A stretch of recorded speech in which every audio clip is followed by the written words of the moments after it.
안녕하세요. 주말농부TV입니다. 마늘 비료 줘야 되는 시기인데요. 빨리 지금 마늘 비료를 줘야 돼서 오늘 마늘 비료 주는 시기와 마늘 비료 주는 방법에 대해서 간략하게 설명을 드리겠습니다. 네, 이렇게 마늘 텃밭에 나왔는데요. 보시는 것처럼 이제 부직포도 다 걷고, 예, 이제 봄을 맞이할 준비를 하고 있는데, 오늘 2월 28일입니다. 2월 28일이고, 주말에 비 소식이 좀 많이 잡혀 있어요. 그래서 지금, 마늘 비료, 1차 비료 주기 시기, 아주 딱 좋은 좀 시기인데, 예년보다 좀 늦어졌습니다. 이 추위가 굉장히 계속 영하 온도가 계속 이어져 가지고 굉장히 좀 낮은 온도로 계속 이어져서 이 부직포 걷는 시기도 좀 늦어졌고, 그러다 보니까 마늘 비료 주는 시기도 예년에 비해서 저 같은 경우는 한 2주 정도 늦춰졌는데요. 자, 이러다 보니까 이제 마늘 비료 줘야 되는 시기가 굉장히 이제 중요해졌어요. 요즘 뭐 기후학자들이 예보하는 거에 따르면 4월부터 여름이 시작될 거라고 한답니다. 그러면 앞으로 저희가 이제 비료를 줄 수 있는 시기는 한 달 정도밖에 좀 시간이 없다는 겁니다. 그만큼 이제 시간이 급박해졌는데, 자, 그러면 이 마늘 추비 주는 시기와 방법을 어떻게 해야 될지 한번 좀 알아보려고 해요. 자, 마늘은 이제 부직포를 걷고 나면 보통 2월 중하순, 늦을 땐 3월 초순, 옛날에는 3월 초순부터 시작했죠. 이제 이 겨울이 길다 보니까. 근데 요즘은 날씨가 빨리 따뜻해지고 이러다 보니까 조금씩 그 이제 시기가 앞당겨지는데, 올해 같은 경우는 좀 늦추위가 있다 보니까 2월 마지막 주 또는 이제 3월 초부터 첫째 주부터 이제 비료를 주게 될 텐데, 여기는 이제 충남 예산입니다. 충남 예산이고, 지금 낮 온도가 오늘 같은 경우 영상 13도까지 올라가는데, 이제 따뜻하게 이제 기온이 올라갔어요. 이 보면 마늘을 보면 이 부직포를 걷고 나서 보면 지난해에 씌워졌을 때의 마늘 크기와 거의 흡사하고 똑같고, 이제 비료를 좀 주고 나면 이제 이 떡잎들이 잎이 이제 3개였던 것들이 이제 4개, 5개 이제 이렇게 이제 성장을 하게 될 텐데, 자, 마늘 비료 주는 시기는 자, 지금부터 시작을 해서 총 3번에 걸쳐서 줍니다. 3번에 걸쳐서 주고, 간격은 3주 간격. 그래서 제가 3-3법칙이라고 말씀을 드렸죠. 자, 그런데 이제 문제는, 자, 지금 준다고 하면 오늘 28일이에요. 이제 2월 마지막 주차인데, 지금 주게 되면 이제 3주 후에 2차 추비를 합니다. 그러면 3월 중순, 3월 한 셋째 주, 둘째 주, 셋째 주 되겠죠. 그리고 마지막으로 한 번 더 줘야 되는데, 그게 그렇게 되게 되면은 4월 첫째 주가 될 가능성이 높습니다.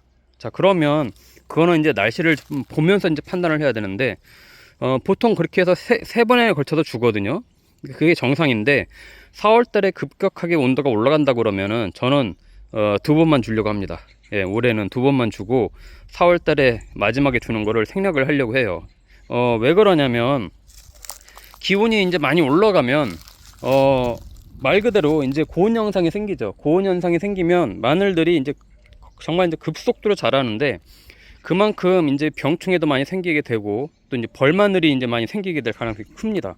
이 비료가 어느 정도 흡수가 좀 되면서, 흡수가 될 시간적 여유를 주면서 이제 추비를 줘야 되는데, 그럴 시기가 이제 부족하게 이제 되는 거죠. 어느 정도 이 선선한 온도가 유지가 되면서 이 뿌리가 빨아먹을 수 있는 환경이 돼야 되는데, 그렇지 않으면 고온 현상에서 굉장히 이제 이 줄기는 굉장히 커지는데, 나중에 이제 벌마늘이 생길 가능성이 굉장히 높아집니다. 그래서 이 3월 중하순에 날씨 예보를 보고 4월 첫째 주 정도까지 한 번 더 줘도 될지, 아니면 정말 이 한여름 날씨가 이어진다고 하면은 비료를 그때는 끊어야 될 것 같아요. 그래서 올해는 좀 상태를 좀 보고 줘야 될 것 같고, 자, 비료는 자, 복합 비료를 주면 됩니다. 저 같은 경우는 칼슘이 섞인 NK 복합 비료예요. 그래서 질소하고, 예, 칼륨하고 칼슘이 같이 섞여 있어요. 3가지가 섞여 있습니다. 그 요소를 줘도 되는데, 지금 이제 날씨 온도가 이제 좀 있으면 막 올라갈 거라서 요소보다는 그냥 NK 복합 비료를 주시는 것을 추천을 드리고요. 1차 추비부터 NK 복합 비료를 주면 충분하고, 3주 간격으로 주면 아주 적당하다. 왜냐하면 얘네도 이 비료를 주고 나면 땅 속에 이제 들어가잖아요. 얘네가 이제 물을 비가 오면은 아주 좋고, 아니면 비가 안 온다 그러면은 물을 주는 게 좋습니다. 이 한번 위에 비료를 뿌리고 나서 물을 주는 게 좋은데, 이 땅에 흡수하고 난 다음에 얘네가 뿌리가 충분하게 흡수할 수 있는 기간이 약 한 3주가 소요가 돼요. 그러기 때문에 3주 간격으로 추비를 하자고 하는 거고, 1차, 2차, 3차 모두 복합비료를, NK 복합비료를 주면 됩니다. 또 굳이 1차에서 요소비료를 안 줘도 된다, 번거롭게 안 해도 된다, 이제 그 말씀을 드리는 거고, 저 같은 경우 이제 이렇게 이제 이 마늘 멀칭 비닐을 깔았잖아요. 이렇게. 그래서 위에다가 이렇게 솔솔 그냥 손으로 이렇게 뿌려줍니다. 뿌려주고, 저는 아직 이제 이 보시는 것처럼 육종 마늘이거든요. 육종 마늘, 한지역 마늘이라서 키가 크진 않기 때문에 이렇게 해주고 나서, 뭐 저는 이제 텃밭이 크지 않으니까 빗자루로 솔솔 이렇게 긁어주면, 쓸어주면 그냥 이 위에 비닐 위에 있는 애들도 이 구멍으로 다 들어갑니다. 그렇게 해주면 되고, 굳이 쪼그리고 앉아서 구멍에 하나하나 뭐 이렇게 비료를 아깝다고 다 이렇게 구멍마다 넣어줄 필요 없이 그냥 이렇게 그냥 흩뿌려 주는 게 좋습니다. 가장 편하고 빨리 줄 수 있으니까 이렇게 주면 되고요. 지금 주말에 비 예보가 있기 때문에 아주 좋습니다. 지금 1차 추비 주기에는 굉장히 좋고, 다만 다음 주에 또 영하로 내려가는 예보가 있어요. 예.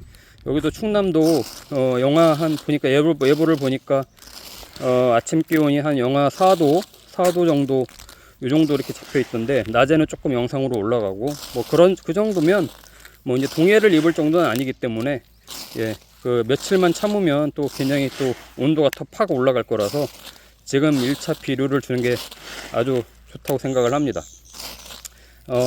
이 육종 마늘은 또 난지역 마늘이나 홍산 마늘하고 달라서 이렇게 겨울을 나고 나도 이렇게 키가 작지만, 이렇게 비료를 이렇게 추비를 주고 나면 그리고 나서 이제 물을 주거나 비가 오고 나면, 비가 더 좋아요. 확실히 더 좋습니다.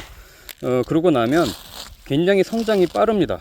제가 이제 이렇게 이제 1차 추비하고 나서도 계속 이제 촬영을 해서 보여드릴 건데, 일주일 후에 또 다르고 2주 후에 다르고 그렇습니다.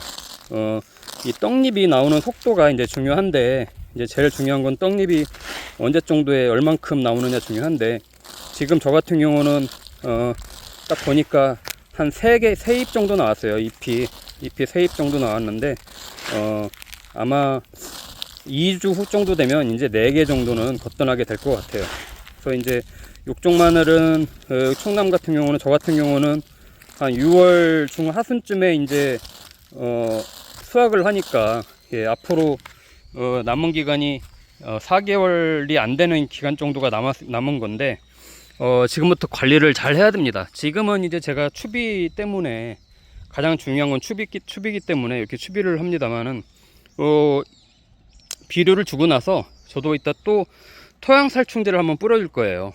예, 왜냐면 이렇게 부직포를 걷고 나면 이 안에 이제, 물론 이 마늘을 심었을 때 토양살충제를 뿌리고 나서, 흙을 갈아 가지고 뿌리고 나서 심었지만 고자리파리 피해를 입을 수가 있습니다. 이제 기온이 올라가면 이 안에서 이제 고자리파리 알들이 이제 부화되면서 뿌리를 갉아먹고, 이런 이제 뿌리 썩은 병을 이제 유발을 하게 되는데, 그거를 좀 방지를 잘 해줘야 됩니다. 지금은 여기다가 지금 농약을 할 수가 없잖아요. 그렇기 때문에 토양살충제를 한번 더 뿌려주는 게 가장 좋고, 예, 그런 다음에 어느 정도 이게 추비가 좀 이제 주어가면서 추비가 끝나고 어느 정도 이제 뿌리도 잘 잡고 잎이 커나가면, 그때부터는 이제 병충해 방제 쪽으로 집중을 해야 됩니다.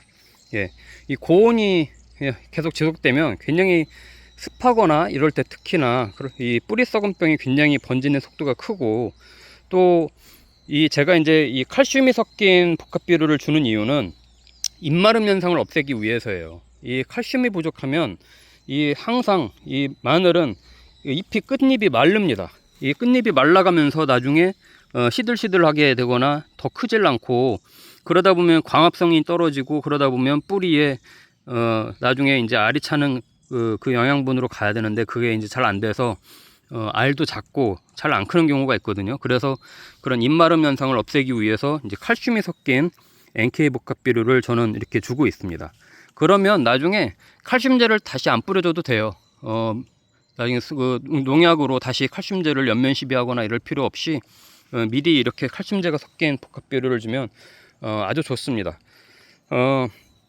자, 지금 이제 정말 좀 늦었어요. 예, 올해는 날씨가 정말 요상해 가지고 좀 늦었는데, 추비하는 시기가 늦었는데, 오늘부터 시작을 해서 저도 이제 3주 간격으로 3번을 줄 건데, 진짜 3번을 줄 건지 아니면 2번을 줄 건지는 3월 중하순에 날씨를 보면서 결정을 할 거고, 그때 가서 저도 또 한번 말씀을 드리겠습니다. 자, 이제 영상으로 올라가니까 다음 주에 설령 영하로 떨어진다고 하더라도 더 이상 늦추지 말고 이제 부직포는 다 걷어내고, 예, 빨리 이 비료를 주는 게 좋습니다. 그리고 저 같은 경우 양파도 같이 키우거든요. 이쪽도 마늘인데, 예, 이쪽도 마늘이에요. 다 육종 마늘이고, 한쪽이 이렇게 양파인데, 예, 양파도 같이 지금 부직포를 걷고, 여기도 같이 추비를 주면 좋거든요. 그러니까 마늘 추비 줄 때 양파도 같이 준다고 생각하고, 똑같이 3-3법칙, 예, 3번에 걸쳐서 3주 간격으로, 그러면 양파도 아주 잘 큽니다. 그러니까 지금 오늘부터 이제 이 연휴 기간 동안에 빨리 이 마늘 추비를 줘서 비를 흠뻑 맞추고 마늘을 잘 키우시길 바랄게요. 저도 앞으로도 계속해서 2차 추비, 또 마늘 키우는 과정, 또 병충해 방제 이런 것도 같이 공유 드리도록 하겠습니다.